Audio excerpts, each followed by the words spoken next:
Hello friends. आज के इस वीडियो में हम ट्रिग्नोमेट्रिक इक्वेशन, जनरल सॉल्यूशन और प्रिंसिपल सॉल्यूशन के बारे में पढ़ेंगे और हम कुछ फॉर्मूलाज भी देखेंगे जो जनरल सॉल्यूशन फाइंड आउट करने के लिए यूज होता है। ठीक है, और यहाँ पर हम कुछ एक्स्ट्रा फॉर्मूला भी पढ़ेंगे जो बुक में आपको नहीं मिलेगा, तो आइए उसको भी देखेंगे। वो जो फॉर्मूला है वो आपको वीडियो के बीच में मिल जाएगा, तो इसलिए आप वीडियो को स्किप मत कीजिएगा क्योंकि वो आपके लिए बहुत ही इंपॉर्टेंट होगा। और साथ ही साथ हम एक्सरसाइज 3.4 से कुछ क्वेश्चंस भी सॉल्व करेंगे। तो let's start the class. Trigonometric equation क्या होता है? अगर किसी इक्वेशन में आपका वेरिएबल ट्रिग्नोमेट्रिक फंक्शन है तो उसको ट्रिग्नोमेट्रिक इक्वेशन बोलेंगे।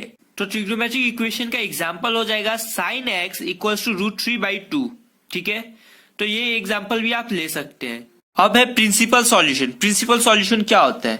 ठीक है, तो the solution of a trigonometric equation for which x is greater than equals to 0 and less than 2 pi are called principal solution।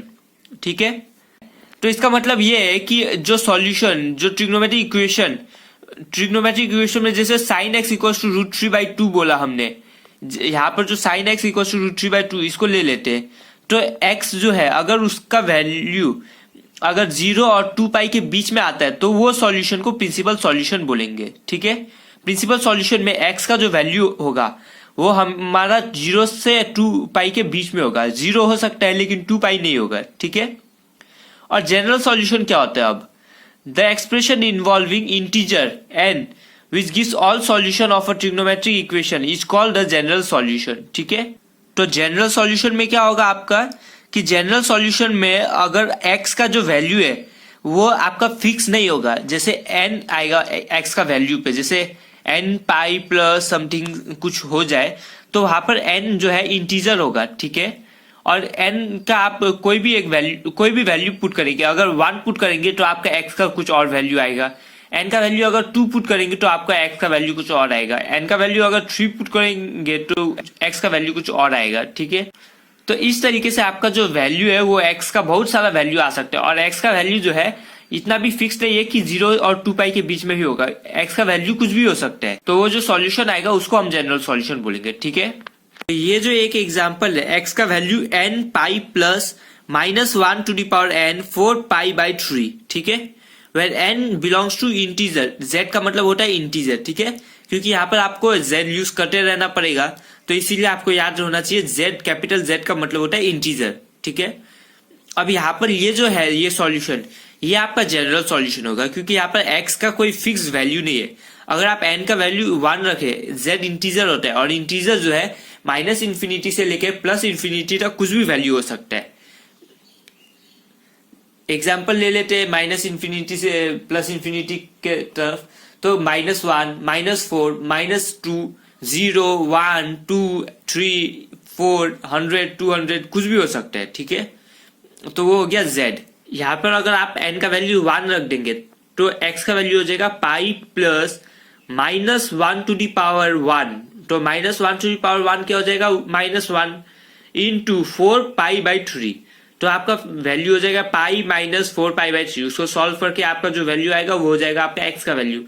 इसी प्रकार से आप n का वैल्यू 2 रखेंगे, फिर n का वैल्यू 3 रखेंगे, तो आपका बहुत सारा सॉल्यूशन आ जाएगा। इसलिए ये हो जाएगा जनरल सॉल्यूशन। इसमें आपका कोई फिक्स सॉल्यूशन नहीं होगा, n में आपका वैल्यू पुट करना है। ठीक है, अगर आप n का वैल्यू पुट कर देंगे तो जो सॉल्यूशन आएगा वो हो जाएगा आपका प्रिंसिपल सॉल्यूशन। लेकिन ध्यान देना है कि वो प्रिंसिपल सॉल्यूशन तभी कहलाएगा जब आपका वो x का वैल्यू 0 और 2 पाई के बीच में हो, या 0 हो सकता है लेकिन 2 पाई नहीं होना चाहिए। ठीक है, अब हम देखते हैं कुछ फॉर्मूलाज जो जनरल सॉल्यूशन के लिए यूज होगा। तो पहले नंबर 1 पे ले लेते हैं sin x इक्वल्स टू 0। अगर sin x इक्वल्स टू 0 है तो जब sin x इक्वल्स टू 0 होगा तो आपका x का जो वैल्यू होगा वो कहाँ पे आएगा? x इक्वल्स टू n पाई, यानी कि आप अगर n का वैल्यू 1 देंगे तो x का वैल्यू पाई, n का वैल्यू 2 देंगे तो 2 पाई। इस तरीके से आपका x का वैल्यू होगा। ठीक है, where n belongs to integer. n जो है वो इंटीजर होगा। अगर आपको क्वाड्रेंट रूल याद है तो आपको ये पता होगा साइन का जो वैल्यू था वो यहाँ पर 0 रहता था, फिर यहाँ पर जीरो रहता था, फिर यहाँ पर और कहीं पे भी जीरो नहीं रहता था। तो यहाँ पर पहले आएगा जीरो, फिर पाई आता है, फिर यहाँ पर 2 पाई, फिर 3 पाई, 4 पाई, ऐसे करके आता है। तो इसलिए जनरल सॉल्यूशन में x का वैल्यू दे दिया n पाई। ठीक है, अब नेक्स्ट है cos x इक्वल्स टू 0। तो अगर आप ये याद नहीं भी रख सकते तो अगर आप क्वाड्रेंट रूल भी याद है तो उससे भी आप सोच के निकाल सकते हैं। यहाँ एक्स कॉस के लिए जीरो कहाँ पे रहता है, यहाँ पर और यहाँ पर रहता है। तो इसमें आप कैसे बनाएंगे इसको, तो यहाँ पर क्या रहता है, पाई बाई 2 रहता है पहले, फिर यहाँ पर 3 पाई बाई 2 रहता है, फिर 5 पाई बाई 2, 7 पाई बाई 2, और यहाँ पर हम एन का वैल्यू जनरली जीरो यूज करते हैं स्टार्टिंग में। तो जब जीरो यूज करेंगे तो यहाँ पर जीरो कैसे आएगा, क्या बनाने से जीरो आएगा, तो 2n प्लस 1 लिखेंगे। तो n का वैल्यू जब जीरो दोगे तो स्टार्टिंग में पाई बाई 2 आएगा। तो इसीलिए इसको आप लिख सकते हैं 2n प्लस 1 पाई बाई 2। ठीक है, सेम लिखना है where n belongs to integer, क्योंकि n जो है इंटीजर है।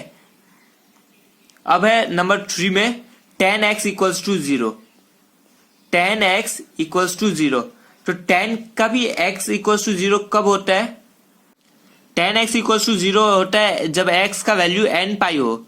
ठीक है, ये क्यों होगा, यहाँ पर तो अब tan का तो कहीं पे भी हमने देखा नहीं, यहाँ पे होता है यहाँ पे होता है। tan क्या होता है, sine by cos, sine by cos. अगर साइन जीरो है तो ऑटोमेटिकली जीरो बाई कुछ भी हो जीरो होगा। तो इसीलिए tan का वैल्यू भी n पाई में ही जीरो होगा, where n belongs to integer. ठीक है, अब है नंबर 4 का फॉर्मूला। अब नंबर 4 में फॉर्मूला होगा आपका sine x equals to sine y. ठीक है, sine x equals to sine y होगा जब sine x equals to sine pi by 3 या sine x equals to sine pi by 6 होगा। तो उस वक्त एक्स का वैल्यू क्या होगा, तो एक्स का वैल्यू उस वक्त होगा, तो उस वक्त हम एक्स का वैल्यू यूज करेंगे x equals to n pi plus minus 1 to the power n into y. ठीक है, और यहां पर भी x जो n जो होगा वो इंटीजर होगा, n बिलोंग्स टू इंटीजर। अब नंबर 5 में है cos x equals to cos y। तो x का जो जनरल सॉल्यूशन होगा वो होगा x equals to 2n pi plus minus y। ठीक है, और n बिलोंग्स टू इंटीजर। तो n का वैल्यू जो है वो इंटीजर होगा, तो n का वैल्यू आपको पुट नहीं करना है। लेकिन यहाँ पर ये जनरल सॉल्यूशन में आपको y का वैल्यू पुट करना है और कुछ पुट नहीं करना है। y का वैल्यू कहाँ से आएगा, यहाँ से। जैसे अगर sine x equals to sine pi by 3 है तो यहाँ पर आपका जनरल सॉल्यूशन क्या हो जाएगा, x equals to n pi plus minus 1 to the power n pi by 3। ठीक है, और cos x equals to cos pi by 6 है तो आपका x हो जाएगा 2n pi plus minus pi by 6। ठीक है, तो इस तरीके से आपको ये एग्जाम्पल जब आएंगे तो उस तरीके से सॉल्व करना पड़ेगा। अब नंबर 6 में फॉर्मूला देखते हैं, tan x equals to tan y होगा, tan x equals to tan y। इसका मतलब है कि x का जो वैल्यू होगा वो होगा n पाई, तो n पाई प्लस y। तो अगर y का वैल्यू अगर पाई बाई 4 है तो यहाँ पर भी y का वैल्यू पाई बाई 4 पुट करना है, बाकी ये जो आगे का है ये सेम रहेगा, where n belongs to integer. ठीक है, तो इस तरीके से आपको सॉल्व करना है। हमने ये एग्जांपल लिया, इसका हम जनरल सॉल्यूशन फाइंड आउट करेंगे। तो sine x equals to root 3 by 2 है, तो रूट 3 बाई 2 जो है साइन में कब आता है, तो साइन 60 डिग्री जो होता है वो रूट 3 बाई 2 होता है। और आपको ध्यान होगा कि 60 डिग्री को आप लिखते हैं पाई बाई 3, तो आपका साइन एक्स हो जाएगा आपका साइन 60 डिग्री यानी कि पाई बाई 3। ठीक है, अब sine x equals to sine pi by 3 है तो एक्स क्या हो जाएगा, जब हम कंपेयर करेंगे तो जनरल सॉल्यूशन के लिए हमारा ये क्या हो गया, sine x equals to sine y है। और हमें जनरल सॉल्यूशन कैसे लिखेंगे साइन के लिए, तो x equals to n pi plus minus 1 to the power n into y. Y क्या है यहाँ पर हमारा पाई बाई 3 है, तो ये हो गया आपका जनरल सॉल्यूशन। तो इस तरीके से आपको लिखना पड़ेगा, लेकिन साथ में आपको ये भी लगाना पड़ेगा where n belongs to integer, यानी कि where n belongs to z। Where n belongs to z इसलिए लगाना पड़ेगा क्योंकि आपको पाई पता है कि क्या है, लेकिन n क्या है वो आपको पता नहीं होगा, इसीलिए n जो है z है यानी कि इंटीजर है, वो इसलिए आपको n बिलोंग्स टू z लिखना पड़ेगा। और ये जो e आपको दिख रहा है ये e नहीं है बल्कि ये बिलोंग्स टू का साइन है। ठीक है, अब हम देखते हैं रेस थ्री फॉर्मूलाज। तो नंबर 7 फॉर्मूला है sine square x equals to sine square y. तब x का वैल्यू हो जाएगा x equals to n pi plus minus y, ठीक है। और cos square x equals to cos square y हुआ तो भी यही फॉर्मूला होगा same, x equals to n pi plus minus y. और अगर tan square x equals to tan square y हुआ तभी भी यही आएगा, x equals to n pi plus minus y, ठीक है। और साथ ही साथ सब जगह लिखना पड़ेगा n belongs to integer, n belongs to integer, ठीक है। तो ये थे और 3 फॉर्मूला। अब हम एक्सरसाइज 3.4 का नंबर 1 का क्वेश्चन सॉल्व करेंगे।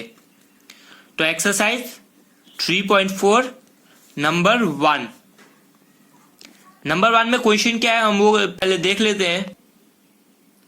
Find the principal and general solution of the following equation, ठीक है। यहां पर नंबर 1 में है 10x इक्वल्स टू रूट 3। तो इसमें principal solution and general solution हमें फाइंड आउट करना है।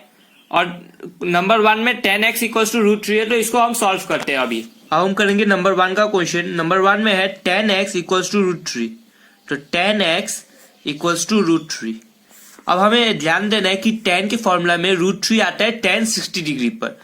तो हम रूट 3 को लिखेंगे tan 60 डिग्री। तो 10x equals to tan 60 degree. और 60 डिग्री को आप पाई बाय 3 भी लिख सकते हैं। तो दोनों तरफ tan है, तो जब हम कंपेयर करेंगे तो ये आ जाएगा x equals to pi by 3। हमें जो आंसर है उसको पाई के फॉर्म में लिखना है, ठीक है, यानी कि रेडियन फॉर्म में लिखना है। अब ये तो एक हो गया, लेकिन हमें प्रिंसिपल सॉल्यूशन में 2 सॉल्यूशन चाहिए, क्योंकि रूट 3 जो है पॉजिटिव है और 10 के फॉर्मूला में पॉजिटिव वैल्यू कब कब आता है, एक फर्स्ट क्वाड्रेंट में और एक थर्ड क्वाड्रेंट में। तो ये तो हो गया फर्स्ट क्वाड्रेंट पे। अब थर्ड क्वाड्रेंट के लिए क्या करना पड़ेगा, आपको प्लस 180 डिग्री करना पड़ेगा, यानी कि प्लस पाई करना पड़ेगा।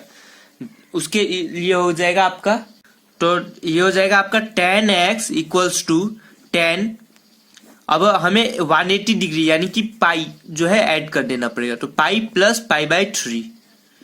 तो जब इसको ऐड करोगे तो ये हो जाएगा 10, एलसीएम लेके ऐड करना पड़ेगा, तो ये हो जाएगा आपका 4 पाई बाई 3। तो इधर 10x है। अब इसको भी कंपेयर करेंगे तो x का वैल्यू आ जाएगा आपका 4 पाई बाई 3। अब हम जनरल सॉल्यूशन देखते हैं इसका। तो 10x equals to 10 pi by 3। Root 3 को आप लिख सकते हैं पाई बाई 3, तो ये हो गया 10 पाई बाई 3।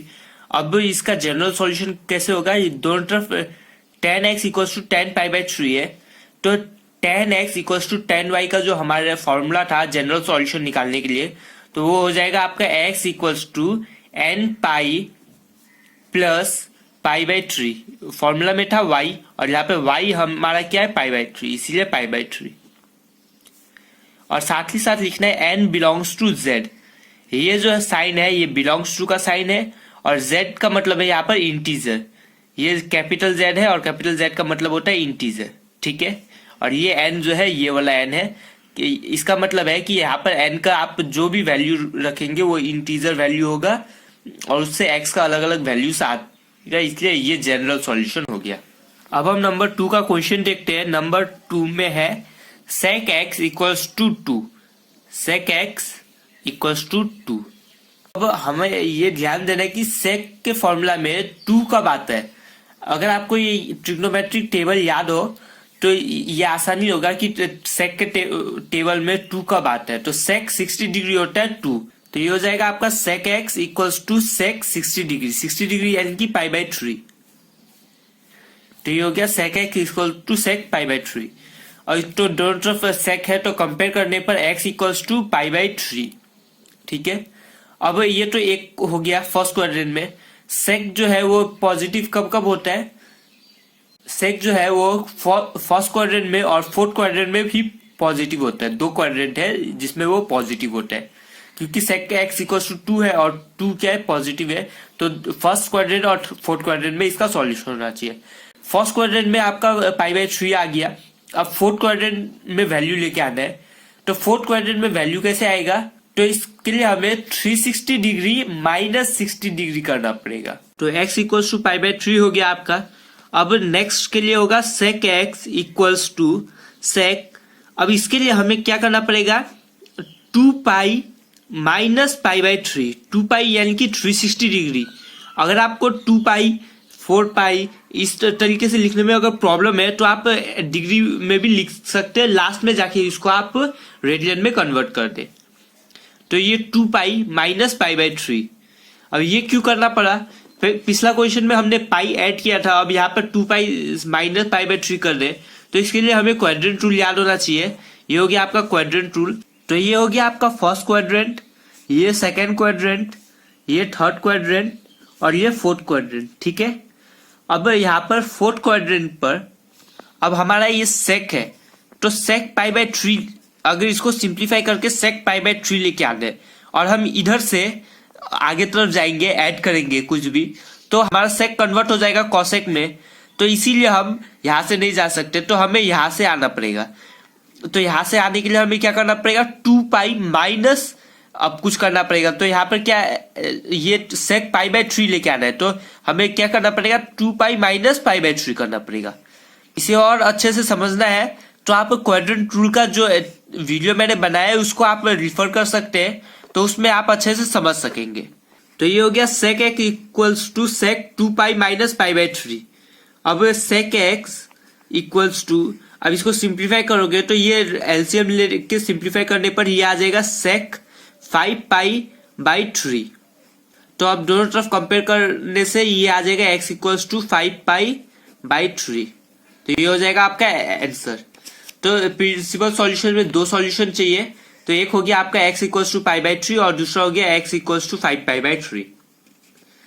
तो लास्ट में आप इस तरीके से लिख सकते हैं, therefore principal solution are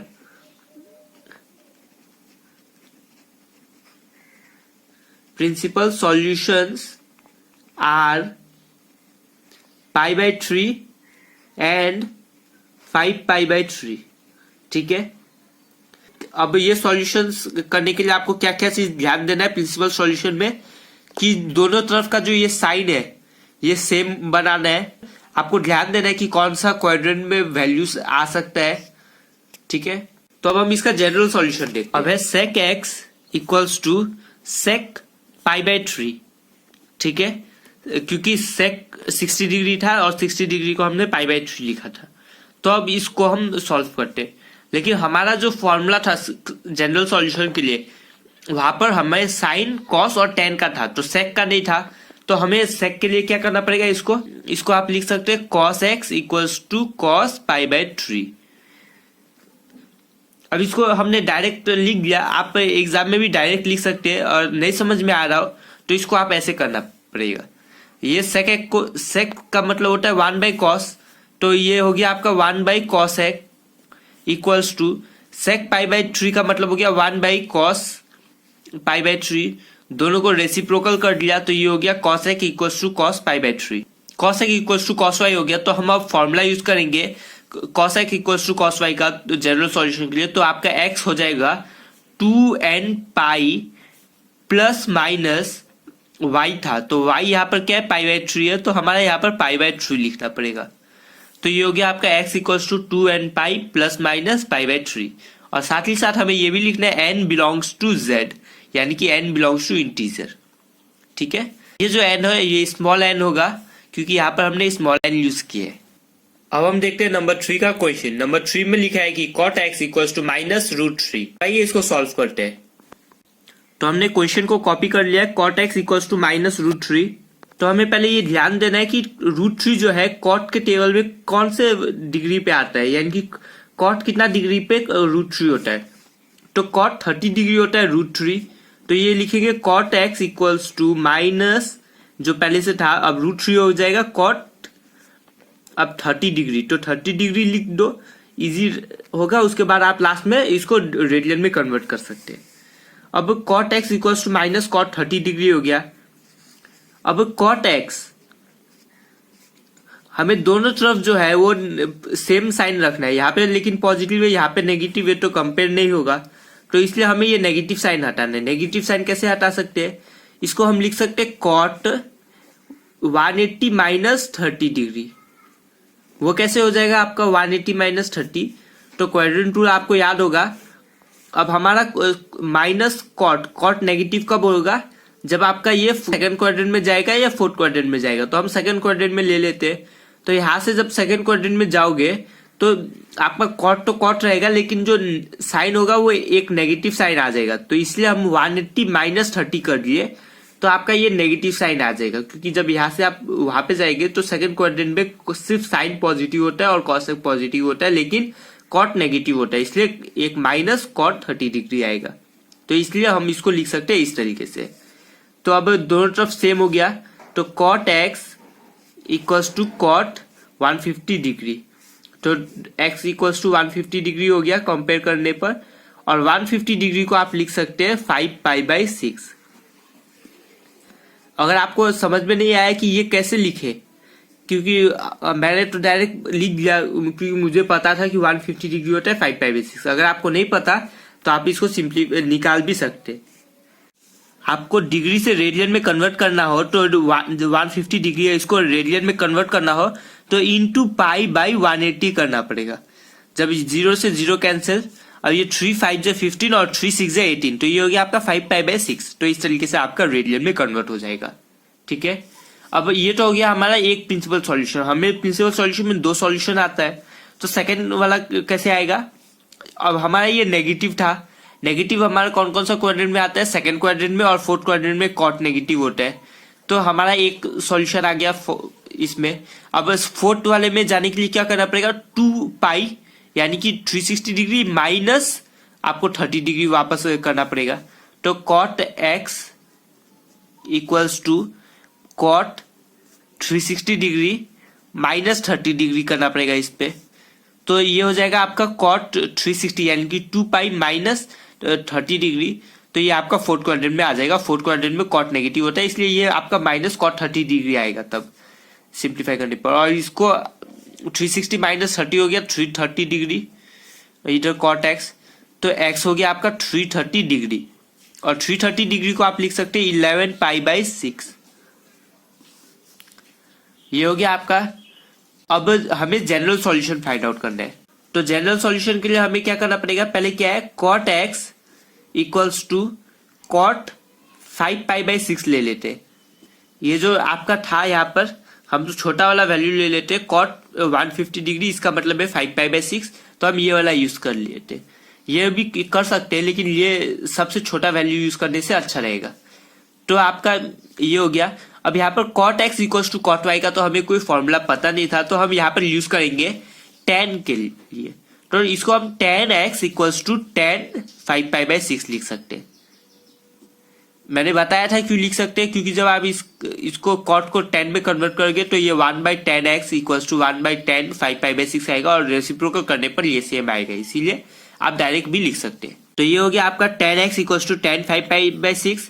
तो x हो जाएगा आपका, अब tan के लिए हमें पता था tan x equals to tan y में होता है x equals to nπ plus y क्या है यहाँ पे? 5π/6 है। तो ये हो गया 5π/6, और साथ ही साथ आप लिख देना n बिलोंग्स टू z का मतलब होता है यहाँ पर इंटीजर। ठीक है, तो आप देखे होंगे कि ये कितना आसानी से सॉल्व हो चुका है।